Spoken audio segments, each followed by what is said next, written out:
Namaskaram, Om Shri Gurubhyo Namaha, and good afternoon, and welcome to the second half of the seventh edition of the Vedic Wisdom Festival organized by Arshi Vidya Foundation. I hope all of you all have had a good lunch. I hope some of you all got a nap because you're not going to be able to catch a nap for the next 3 hours. Because the next 3 hours are packed with some very interesting, intense, and knowledgeable sessions. But before that, just a correction. The Arshi Vidya Foundation, I spoke about it in the morning. I spoke about the project that we have embarked on, Pujya Swamiji's dream to have an ashram in and around Mumbai, and the fact that Swami Brahmavidananda, the other trustees of ABF, and friends and students are busy making this dream come true by putting together the ashram. We are ready for construction and looking for donations for construction. In that context, I had said, please look at arshavidyafoundation.in and go to the Gurukulam page. It is vedicwisdom.in. Arsha Vidya Foundation's official website is vedicwisdom.in. Many apologies for that, but please log on to vedicwisdom.in, go to the Gurukulam project page and press on the donate now button. And please donate generously because we are ready to start construction and we would like your generosity in helping us speed up that process. So like I said, second half is going to be very interesting. You are not going to get a chance to have a nap. You'll definitely get a chance to have a cup of tea at around 3:45 when we take a break. But our next session is again a highly interesting session. Dr. Hema Hari and Dr. D.K. Hari were participants of the Vedic Wisdom Festival last year, and by popular demand, as they say, we have had them back for this year as well. And again, we made their life a little difficult, but nothing seems to be too difficult for them. We made their life a little difficult by telling them that it's Gita Jayanti, and can you therefore, stitch your talk around Bhagavad Gita and aspects of Bhagavad Gita, and without batting an eyelid, both of them said, of course we can. That shows their expertise in what they do and what they have been doing over more than 25 years ago. Dr. D.K. Hari and Dr. Hema Hari are founders of Bharath Gyan, a forerunner in Indian civilization knowledge studies. They have so far collated more than 500 hours of multimedia content on the Indian civilization and its global connect. They are visiting faculty of Indian civilization studies at various universities in India and abroad, and they have spoken in many forums. And they talk about the width and depth of Indian civilization, what it has brought to industry, what it has brought to science, and also highlighting its spiritual aspects, and it shows and how the two are meeting. That's what they do. So welcome, Dr. Hema Hari and Dr. D.K. Hari. It is not only what they claim, it's not only Sundar Pichai and Rishi Sunak that we have given to the world. We have also given many other things much before that to the world, starting from the zero, starting from Ayurveda, starting from the Sanskrit language. Our civilization goes back a long way. It is interesting, and this conversation I just had with Dr. Hema Hari, that Krishna's life and Mahabharata are referred to as itihasa. It is referred to as history. And therefore, by tracing Krishna's footsteps, you're actually tracing the historicity and geography of this country. So therefore, and this line I loved, I'm borrowing this line from Dr. Hema Hari. She said, is Bharat defined by Indus Valley? Because everybody says Indus Valley civilization. Is Bharat defined by Indus Valley, or is Bharat defined by Mahabharata? I think it's a very interesting question. And I think we seek some answers from Dr. Hema Hari and Dr. Hari. Thank you so much, both of you all, for giving us your time. Welcome to Vedic Wisdom Festival. Thank you, Mr. Sri Flourish for introducing us so well. Pranams to Swamini and Swamiji. for inviting us once again for this event this year too. Thank you so much. As always, it's an honor and pleasure to be on Vedic Wisdom Festival platform each year, and we'll be glad to always be associated with this wonderful initiative of yours. Uh, Thank you. And when Sri Suresh Balakrishna ji started with the opening comment, that is the Indus Valley civilization, the defining factor of the Indian civilization. He mentioned that point, and he said, or is it Mahabharata? Good question, because many people have this in their mind, and obviously we would speak about today for next 1 hour on tracing the footsteps of Krishna, and Krishna is intrinsic part of Mahabharata. Let's make one point abundantly clear at the beginning itself as an opening statement. That is, what you just now called as the Indus Valley civilization is an old name of a century now, from the times of Marshall and others. The present name that we have all been using for the last few decades, and more correctly, is it's called the Sindhu Saraswati civilization, because 2,700 sites of the Indus Valley civilization lie along the erstwhile Saraswati River Nadi flow. So it's more aptly called the Sindhu Saraswati civilization now, and that's the name that will be continuing. It's part of the Bharata civilization. Having said this point, the other point we'd like to say is, what you call the Indus Valley civilization / Sindhu Saraswati civilization being the start point of the Indian civilization, and what we see Mahabharata being an itihasa, as Dr. Hema explained some time back, itihasa, meaning the term itihasa itself means what? It thus happened. Itihasa, it thus happened. So what we are seeing now is here, this is contemporaneous of that period. So the Indus Valley civilization,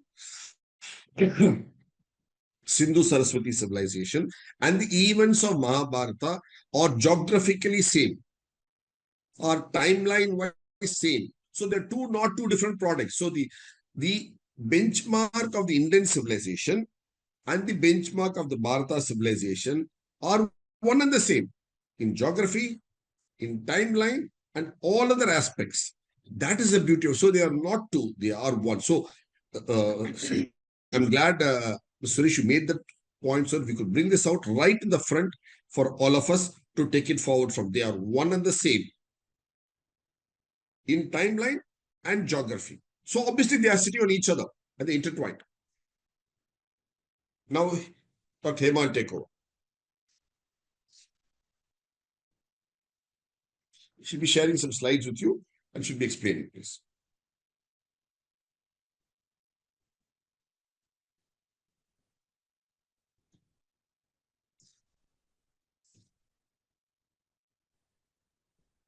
Just 1 moment.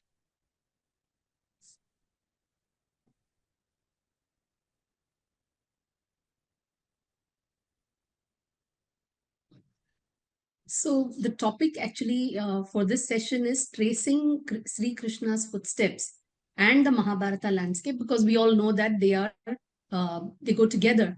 But at the same time, like the question that Suresh ji and I were just talking about is just a second.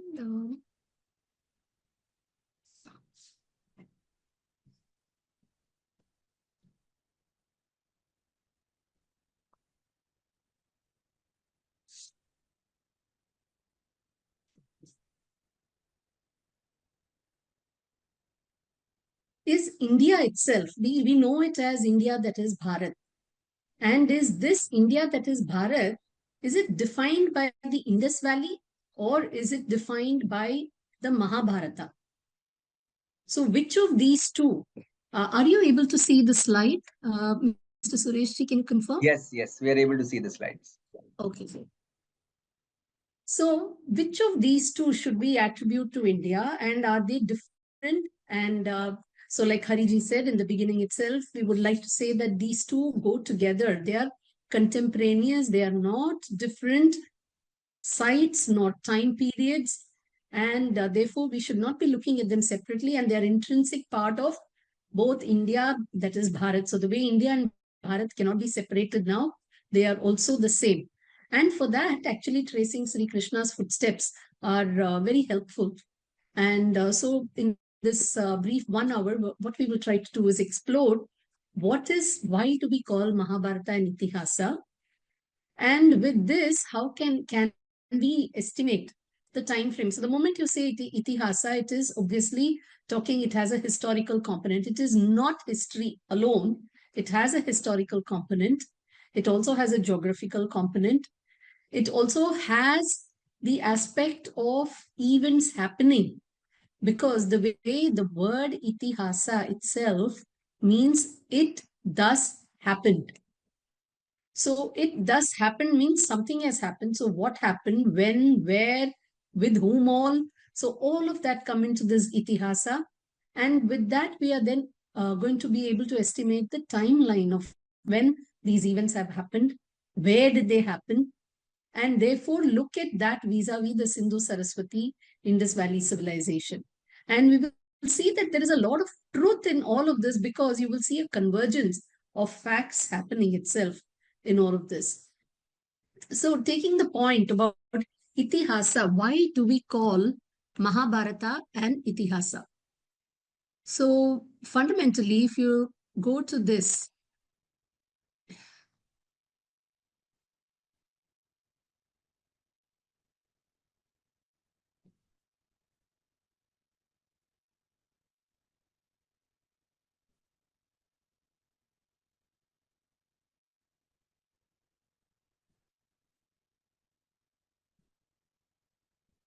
so actually, if you look at it, the events of the Bible themselves, they were all thought to be mythical, until the time when they discovered the city of Ur. And they found that this is the city that has been mentioned in the Bible. It's the same name, has the same layout, descriptions, and so on. And that is when they started mapping the events of Bible with places in and around Ur. And then they started saying, okay, this is this place, this is so-and-so place. All the biblical places, the start for all that came from this place, Ur. So like that, Dwaraka has served that purpose for us. For us, Dwaraka, we know, is associated with Krishna. And the very word Dwaraka itself means a gateway. Today we have the gateway of India in Mumbai. And this represents something of some period. That is fundamentally the British period and the visit of the king here. But Dwaraka has also been a gateway. It has been a gateway for trade into India. And this was actually a city that was established by Krishna. And so literary wise, if you look at it, we all take William Shakespeare as a pivot point for English works. We don't doubt his authorship or historicity. And similarly, we've never doubted the Mahabharata. But in between, it went into the realms of myth and so on.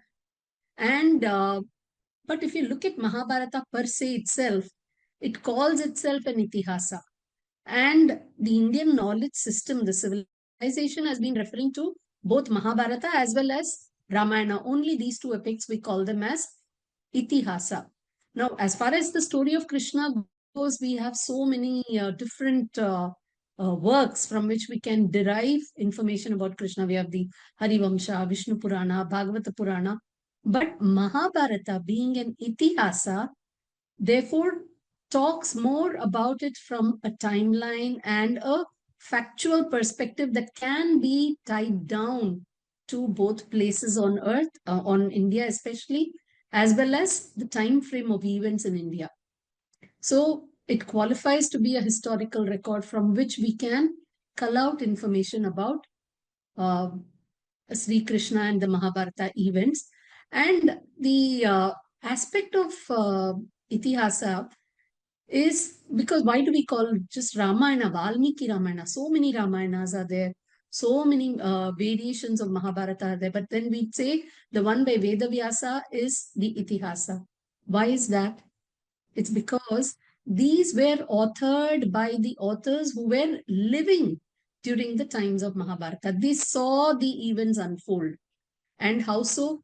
Because if you look at it, Vedavyasa and Krishna Dvaipayana, as he's called, is actually the stepbrother of Bhishma. We won't get into the details of the family tree and so on, because then that will take up too much time. But most of us here would be knowing that. So, how he is an integral part of the story of Mahabharata and how the events unfold. So it is but natural that when he is writing in Hindi, as we say, an aankho dekha hal. So he's writing a live commentary. And in this, what he has done very beautifully, and it is then from then passed on and comes all the way to Romaharshana and then to Ugrashrava and then from the Naimisharanya forest. Though he starts it as Jaya, as a smaller version called Jaya, it then expands and becomes the Mahabharata over time. And the beauty in this is that he has left behind a lot of information about the skies as well as the geography where the events have happened and the sky configurations when the events have happened. And it is with this that we are today able to date these events. So for starters, let us look at the geography that he has spoken about.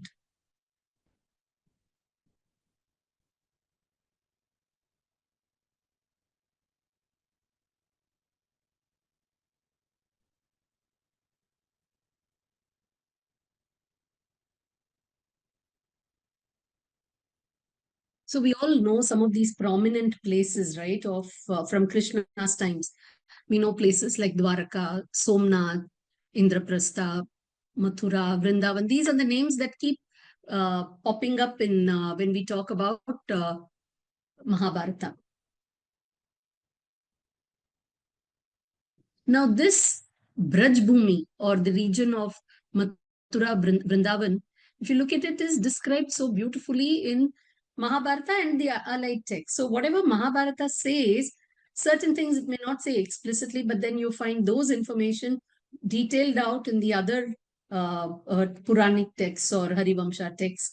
And there you will find these names of all these different forests. Look at how much of detail they've mentioned each and every forest over here. And they talk about how Mathura and Vrindavan on either side of the Yamuna. And today, if we go to this region, we find the layout exactly like this. And we still find people referring who live here talking about their village or their area, saying that this is part of this vana. So many of these vana still are part of the circuit that people visit even today. People still visit this Govardhan Giri, which is exactly at the same place and layout as mentioned in the Puranic texts. So this confirms that whatever is written has been written there so many millennia ago is actually a reflection of the geography of the land. It's almost like your Google map, except that it's not showing you graphically, but it is telling you, verbose, in verbose. And it says how there are 7 vana on the western side, 5 vana on the eastern side of the Yamuna, the various fruit groves. And you will find that these places come to life in the various Leela of Krishna. So each different asura, where he did what and all of that, you will find references to those vanas there. And also the hills and various other geographically identifiable places. Similarly, when you come down about Kurukshetra, again, I'm actually pulling up from some of our books and slides. So, those who want to read this in detail, it's available in our book, Historical Krishna, which you can access from our website, Bharath Gyan. Okay, you can do that. So this is all only from there for your perusal. And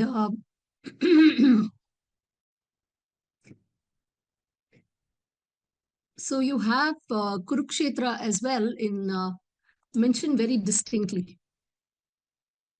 See here, they talk about the war theater. And they say that this was between the flowing rivers Saraswati and Drishadvati. So this is fundamentally the region. Today, the map of India, you will see this. Of course, today you don't see the Saraswati flowing, but this has now been plotted. And because it is an underground river, we have a lot of data to show how we can deduce Saraswati to have been a flowing river in the path of the river. And they talk about the forests and the rivers that were flowing here, the 7 forests and the various rivers again. And all of this again, you can map down to the geography. And one very interesting aspect is, even though you don't see the Saraswati there, you can make out that it was flowing very close to this place, very close to Kurukshetra even today. There is a place called Bhor Saida, which is a camping site today. And there you can actually see the riverbed of Saraswati. And it's a very wide riverbed because people have now been able to find out, and which maps to the description of Saraswati having been a wide river, 8-kilometer wide uh, river. In some places where the Saraswati path has been traced, it can be found to be about 8 kilometers wide. And this Bor Saidan, look at it. This is the archaeological dig at this depth, and you can see the riverine soil here. We had visited this place, and this is Saraswati River's riverine soil at this level, and then subsequent floods, and they match with the time frame that Saraswati River should have flown. Now, so from a geographical point of view, we are able to get the whereabouts and identify, yes, there is this Kurukshetra, the Braj, the Dwaraka. We can relate to even today. Now, what about the time frame? We, as far as time frame is concerned, we say that the Mahabharata and Kali Yuga are very tightly linked, very closely connected with one another.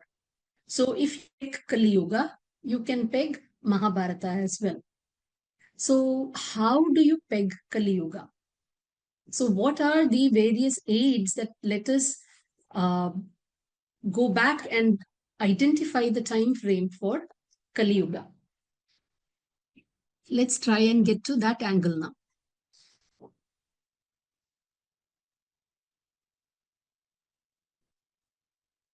So as far as Kali Yuga is concerned, there are a few clinching details for the time frame of Kali Yuga.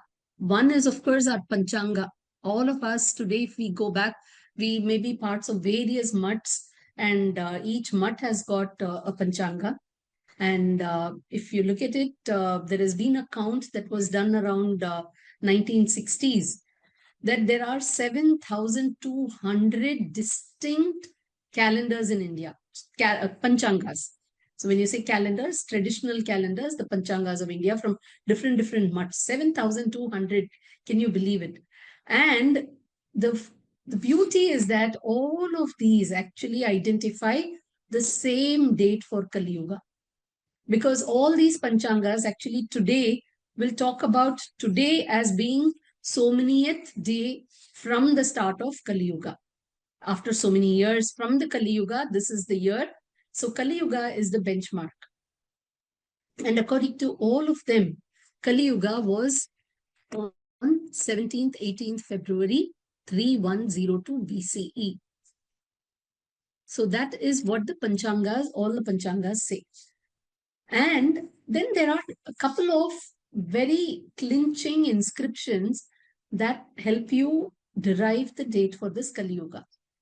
And one is from the Aihole Meguti Jain temple, and another one is by Aryabhatta himself. So if you look at the Meguti Jain inscription,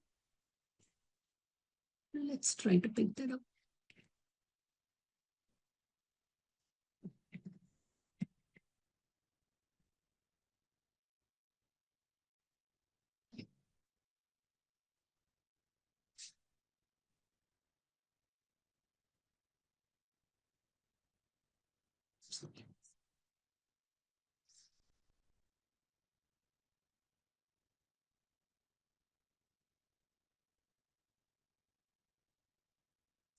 So Aigole in Karnataka. Now this inscription has been dated to be at 634 CE. CE and BCE are the way we talk about the years. We don't say AD, BC anymore. When we say we mean the historical community all over the world today. So they have now moved to a convention which is CE, Common Era, and BCE, before Common Era. And they actually correspond to what we used to call as AD, Anno Domino, and BC, before Christ. So this is BCE 3101. And this was at the time of Chalukya king Pulakeshi. And this is that particular temple where this inscription has been found. So what does this inscription, which is this, say? So in all these words, what it says is 30 plus 3000 plus 700 plus 5. That means 3735 years after the Bharata war, and 50 plus 6 plus 500 equal to 556 years of Saka era in Kali. That is the date of this inscription, is what it says. So it says that this inscription has been written 3735 years after Bharata war and 556 years after the Saka era. Now this Saka era started around 78 CE. So when you add this, it comes to 634 CE, which is the date of this inscription. And to that, if you then take 3735, now this is, if you subtract from there on, because this is that many years since Bharata war, then you get 3101 BCE as the date for the start of the Kali Yuga and after the Bharata war. So this is how you can just understand the time frame they're talking about. So they are saying from 78, that is Saka era, it is 556. And from Bharata war, it is 3735. And since you know this date, you can arrive at this particular date. Likewise, you also have Aryabhatta, who has also spoken about his age.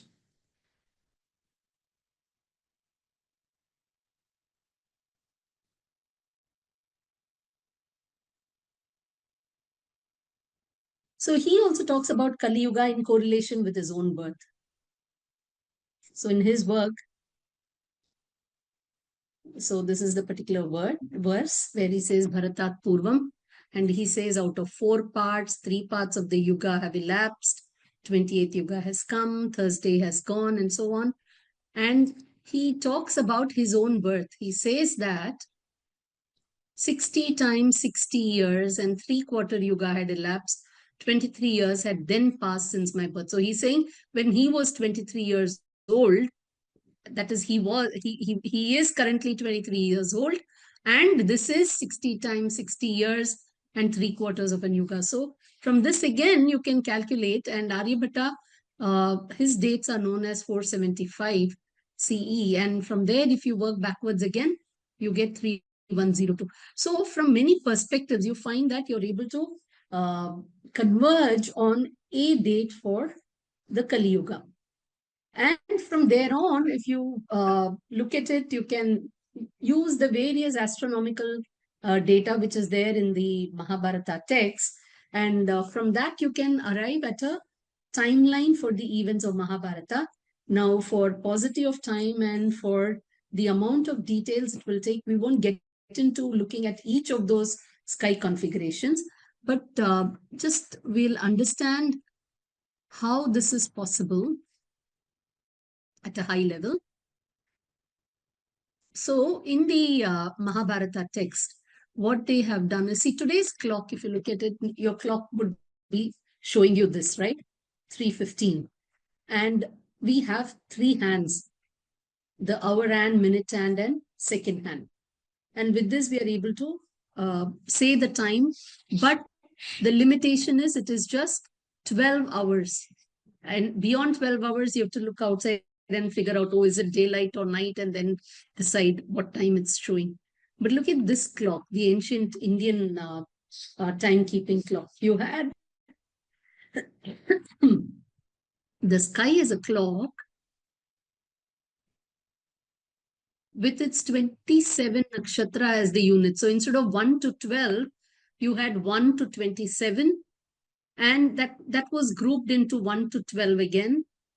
And instead of just 3 hands, you actually had so many hands, 7 hands. The sun and the moon, which we always see, as well as the 5 visible planets. So Jupiter, Saturn, Mars, Mercury, and Venus, which are visible from Earth with our eyes. So these are the 7 pointers in the sky because they traverse the same sky east to west every night and day. And with this, they could then therefore imagine the number of configurations or time units and the span length of time that you can actually talk about with 12 units and just 3 hands. If you're able to talk about so many seconds, so many minutes and hours, imagine with these many hands, what are the kind of permutation combinations you can have. So they kind of become very unique in a very large time span.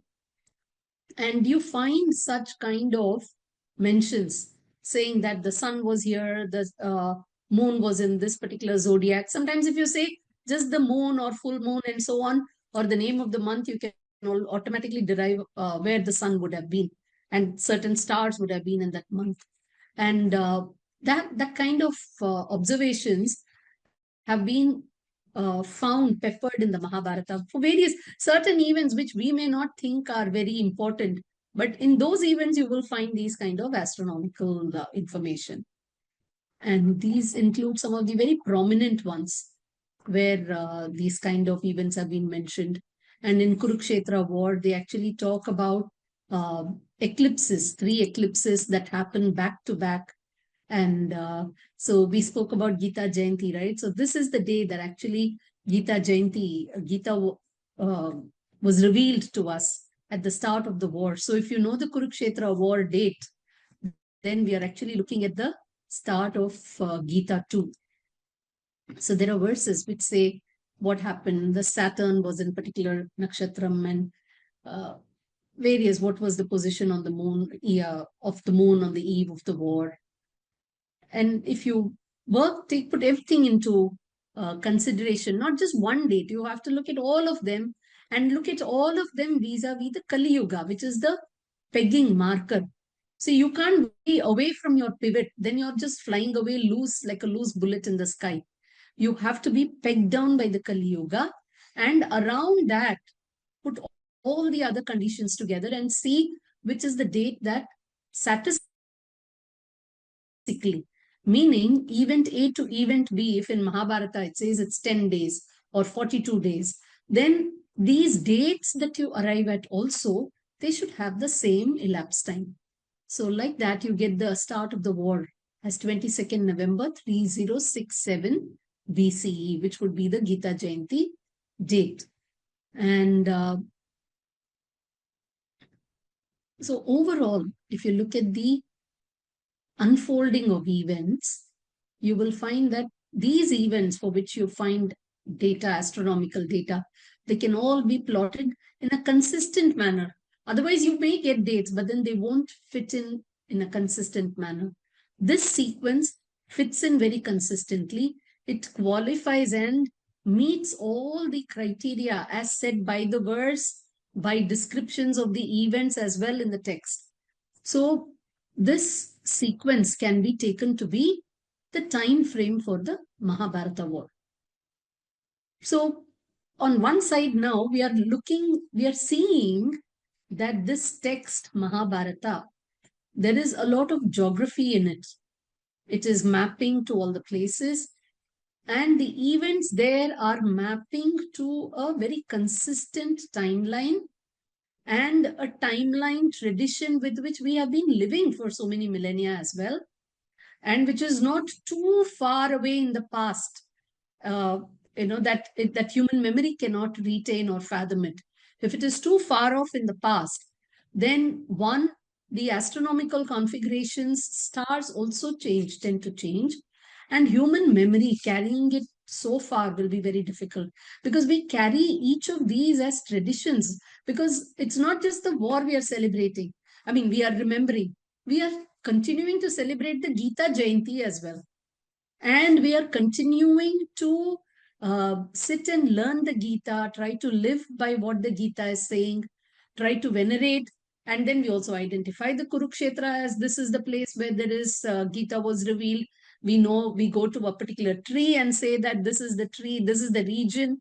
So the history and geography are very tightly integrated along with our tradition and human memory. So this, in all likelihood, is the timeline for the Mahabharata set of events. So given this now, let us look at some of the geographical places a little more in detail.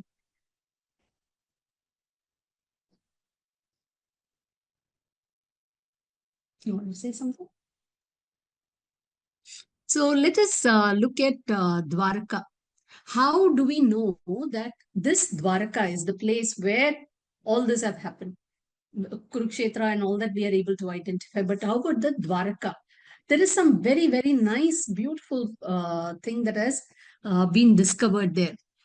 We will see that here when we look at, and this is something that is really going to help us understand and look at the connect between Indus Valley and the Mahabharata civilization.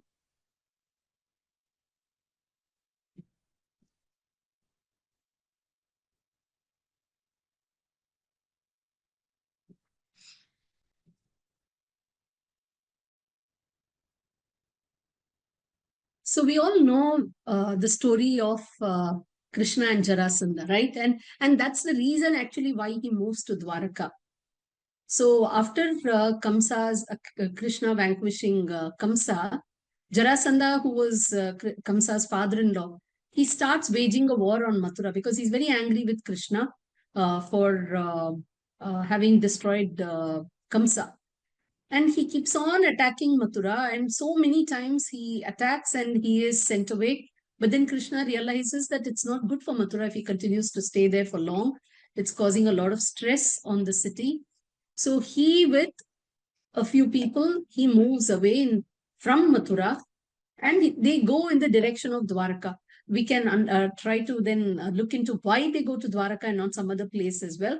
But at the moment, we can understand that he goes to Dwaraka because that is the region of Balarama's father-in-law, Revati's father, Raivataka. That is the region, Kushasthali, where he had his kingdom. So his next refuge is for Krishna, Balrama, and their people. They go towards Dwaraka city. So look at it. It's all fitting in as we would behave even today.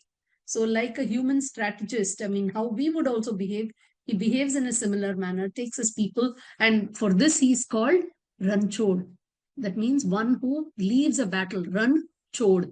He leaves and goes from a battlefield, Ranabhumi. So that's how he earns this name. But actually speaks a lot of strategy in this. So from Mathura, they go to Kushasthali here. And we found that why Dwaraka again, and why the name Dwaraka. Look at the name Dwaraka.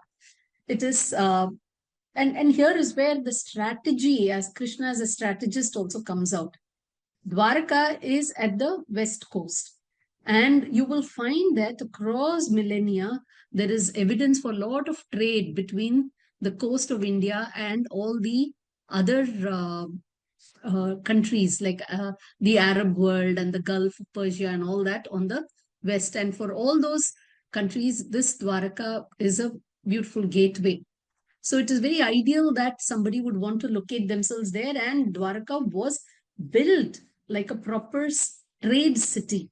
If you look at Dwaraka's layout, how the text describes Dwaraka's layout, there have been expeditions in Dwaraka and they have identified that they have seen what lies there underground, under the sea, in the seabed, maps to these descriptions in the text. We'll show you some of those. But now just see this beautiful point here. So when they come to Kushasthali, what does Krishna do? He tells that now people from Jarasandha's army, they are trying to infiltrate into Dwaraka. So I would like to keep our people secure. So just the way we have our Aadhaar card, he issues a three-headed seal, three-headed animal seal. So every citizen of Dwaraka was given a three-headed animal mudra. So this is a description which is coming in the text, that the people were given a three-headed seal. Now, when they did excavations around Dwarka and around Mohenjo-daro also, they found animal-headed seals. Look at this, there's got a three-headed animal. So such seals were discovered in this region. And furthermore, if you look at Dwaraka per se,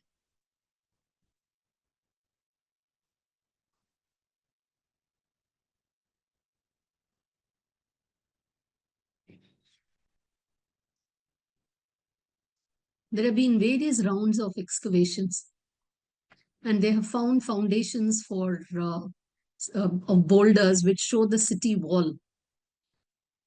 And these are arranged in such a manner as though the land was reclaimed from the sea.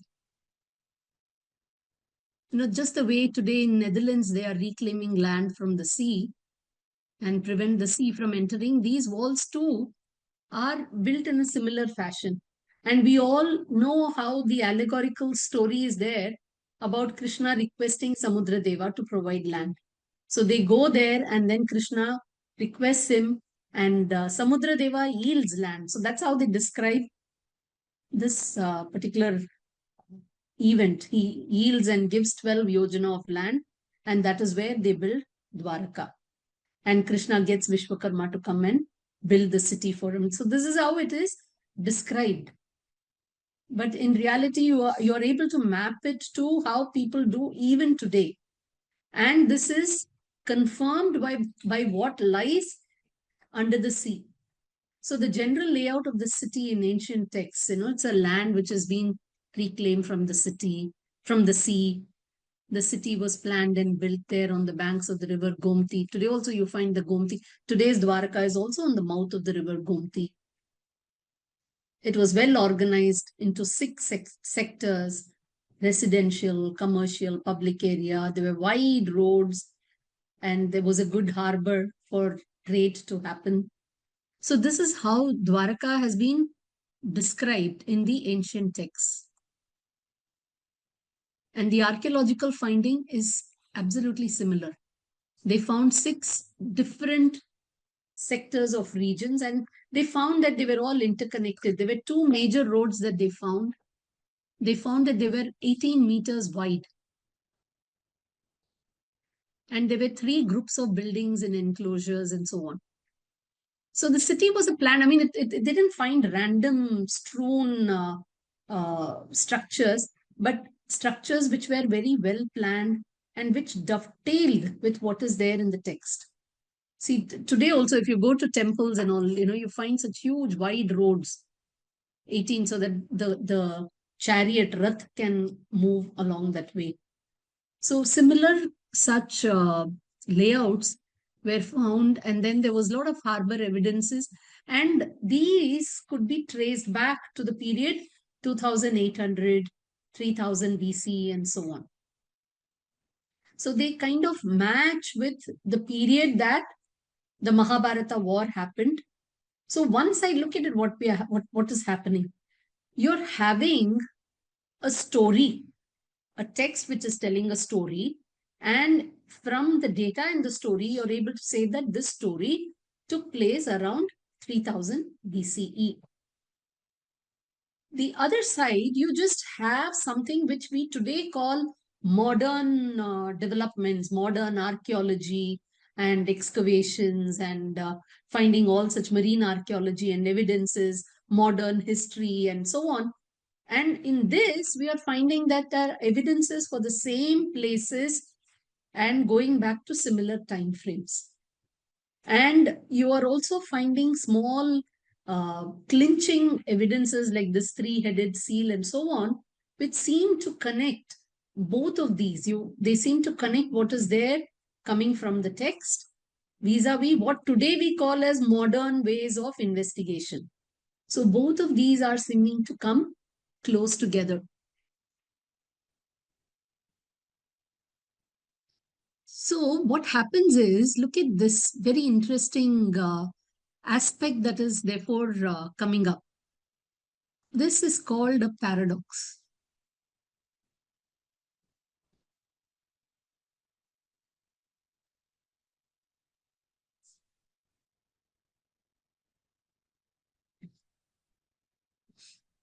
And in today's terms, it's called the Frawley's paradox because it's Dr. David Frawley who first, alerted everybody to this particular aspect. So he's saying, hey, all of you Indians, have you realized that today you're finding history? I mean, when we say history, we are finding that we have all these,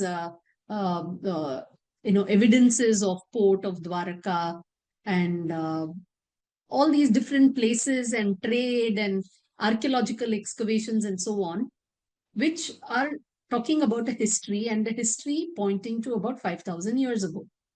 But there is no literature about this history anywhere. It doesn't talk about who were the people who did all of this. On the other side, you have voluminous literature like the Mahabharata and so many other subsequent, the Puranas and other allied texts, even afterwards about various other kings and so on, who have done so many deeds, and all those deeds are documented and names of places are given, but then you don't connect it because in that it doesn't say time as per today's Gregorian calendar. You don't call it history and you don't connect it with what you're finding on ground. For instance, so he calls this a paradox. He says there is history without literature and there is literature without history. Because see what has happened. If you look at this civilization and you take this part, which is typically identified with the Indus Valley and the Saraswati, Sindhu-Saraswati civilization, what happened independently is that so many archaeological sites were discovered, one after the other. Lothal, Dholavira, these are the major ones. And then there were many smaller ones that were continuously being discovered one after the other, thousands and thousands. So totally more than 2,600 archaeological sites excavated, identified in and around this area. And can you see the beauty here? There are these sites which are along this side, and then there are sites along this side. Nothing actually in between. Absolutely empty in between. So do you know why? That's because this was the path of the Saraswati River. And this was the width, the 8 kilometers that I told you about in the beginning. This is the width of that Saraswati River, 8 kilometers. In fact, there are, when we deal with Saraswati rivers, we can show the different harbors on opposite sides, which go to prove that this was a jetty at one point in time. But so this is the thing, you have 2,600 sites that are being discovered separately as part of modern work, which today we attribute as history, development of history. So this is the Saraswati. But at the same time, you have so much of literature written by so many rishi, and many of them keep referring to the Saraswati River, the Sindhu River, and various other rivers. The Ramayana talks about how these rivers are crossed in a particular order. Mahabharata talks about them. In Ramayana, you find Bharata when he returns, how the rivers are, how he comes across the rivers when he is coming from his maternal uncle's house. So all of this information is there. We don't know, I mean, we don't attribute a time frame. We actually push them all away. So far, we have all been pushing them away as mythology or stories and legends. We've never thought of them as works that contain history, as works that talk about our geography, and as works that talk about a particular geography, in fact. So if you are able to reconcile both of these, and Mahabharata that way, and Krishna's footsteps through all these places, the Saraswati, the Dwaraka, the Braj, and all of these, they help us to corroborate and bring this down from that lofty height, where they are floating. It helps us spin it from there back to where it should ideally be, right on ground on that particular region. So this actually helps us realize that what we are saying as the Indus Valley civilization and the Mahabharata civilization, they're actually contemporaneous. They both belong to the same period.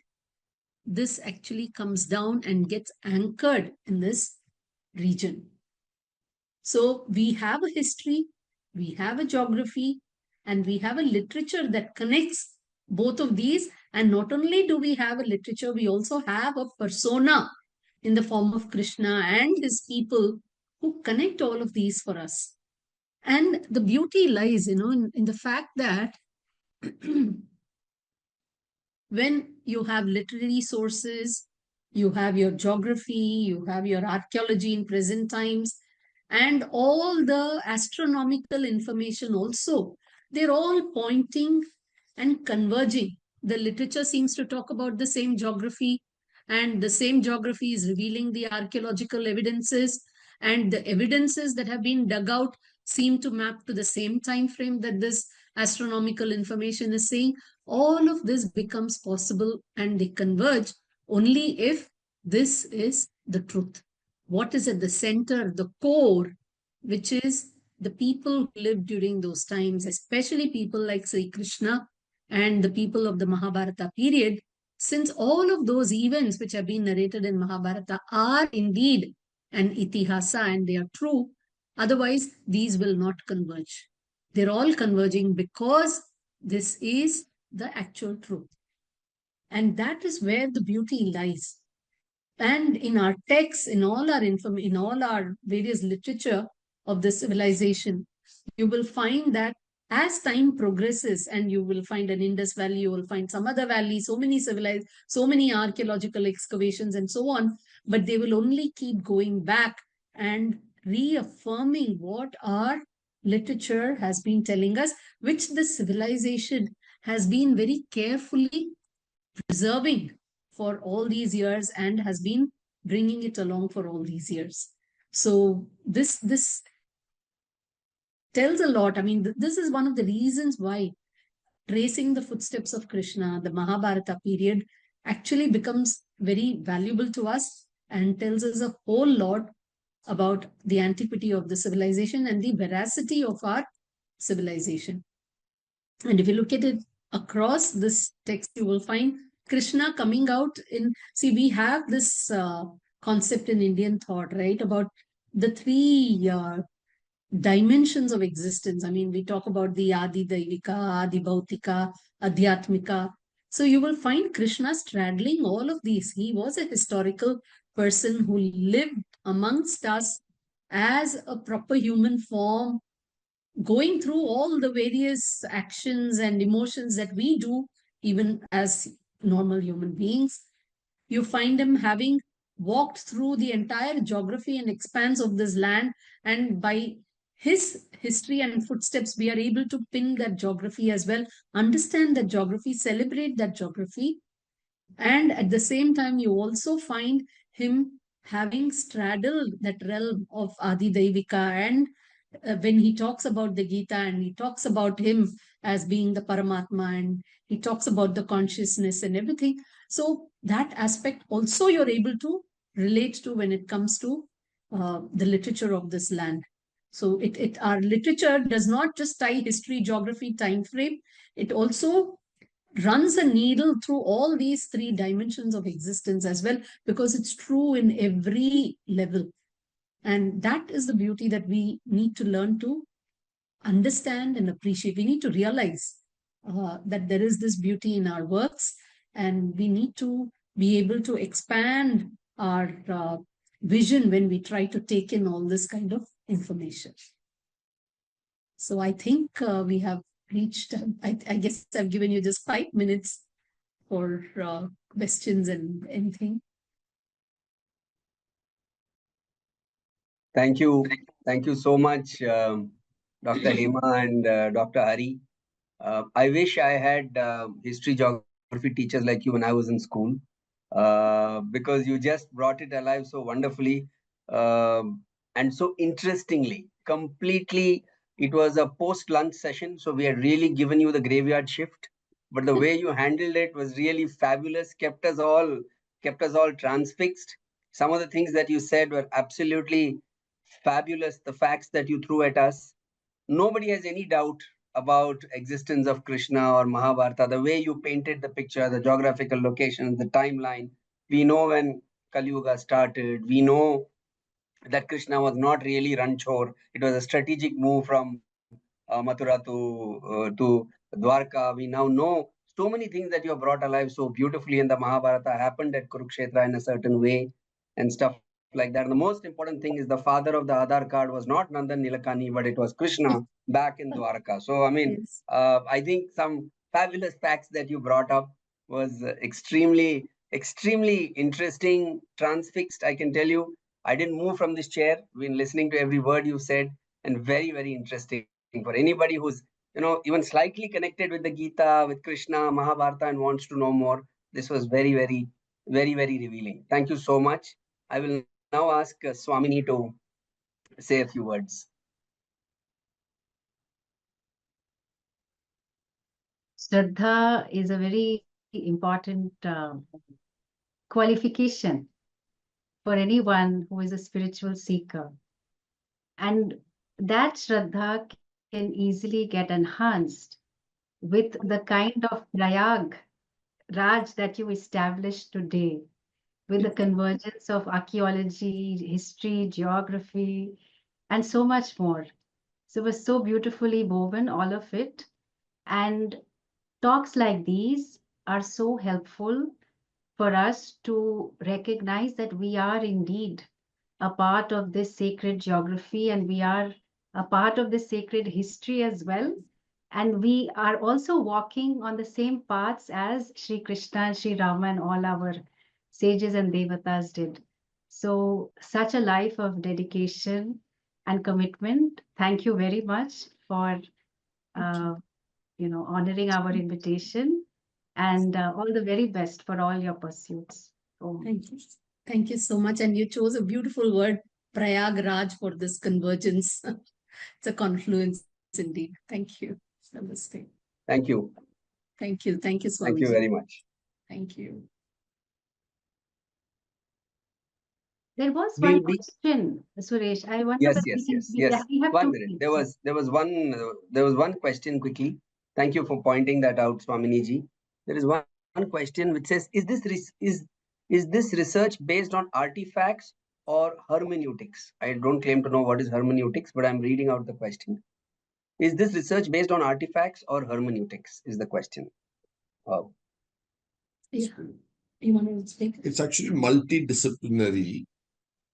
Or as you said, Swami also pointed out and Hema explained, archaeology is one of them, artifacts is the other, geology, geography, hydrology, topography, etymology, all this put together is a collect. That's why she said it's a convergence. And Swami used the right term, Prayagraj. It's a Prayaga of a convergence of various perspectives that have been brought out.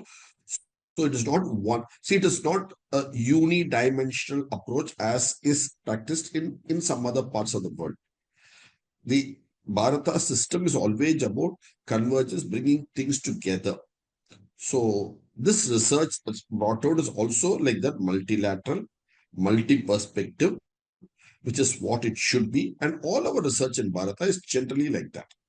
We don't do this one compartment theory view. We do always, it's intertwined. There's always a vestibule where you can go from one darshana to another darshana and easily come back. And you can go across one kala to another kala and come back. So you have both vertical, horizontal movements. Perambulation is very normal, common, acceptable, and practicable in the Bharata thought. And keeping that as the base in mind, we have been able to do this. And that is how research also should be. It should be multi-focused, multi-pronged. It's very important for research to be that. Only then the essence of the what we want will be got. Because we should not form self-made compartmental blocks. I'll say it's only based on one particular viewpoint or one particular theory. It should the openness helps you bring good thoughts from all sides, as our Vedas say. That is how any good research should be done going forward. The era, the century of closed research is over. It's almost the millennia of openness, open research that we have to look at now. Yeah, I think that clarifies it amply. Thank you so much. Another gentleman is another question is whether it will be available on YouTube. It will be available on Vedic Wisdom Festival. If you go back to our site, you will find even last year's, previous years, all the whole days recordings available. Yes, they will be available on Vedic Wisdom Festival. It takes about a week, 10 days for us to upload all this, but it will happen then. And whatever Hema showed you from the book Historical Krishna is available for all to read. It's in the Bharath Gyan website. So those who want to read the full content can do so. Because what she showed is just 3-4 pages. It's a totally 300 plus page book. So the whole thing from all these dimensional perspectives is certainly available for all to read. The book is available on Bharath Gyan, the Bharath Gyan website. So please feel free. Thank you. I'm definitely ordering one. Oh, thank you. Thank you. Thank you once again, Dr. Hema Hari and Dr. Hari. Namaste. Thank you. Hari Om.